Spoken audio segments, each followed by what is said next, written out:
How to change your Thrifty return location during your rental. Hi everyone, I'm here to assist you today. Without any delay, let's jump right in. You will be able to change your Thrifty return location. What you need to do is call them for their rental extensions department, which is 1-800-654-4174, and it is open 24 hours and 7 days per week.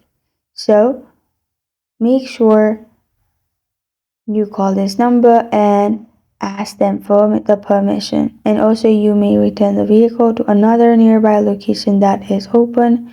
You can also check the Thrifty location directory and see if the stores are open. And this is how to change your Thrifty return location during your rental. Thank you for joining me today. If this video helps you out, please leave a like and subscribe for more. Got a question or want to suggest a topic? Comment below. Thank you for watching.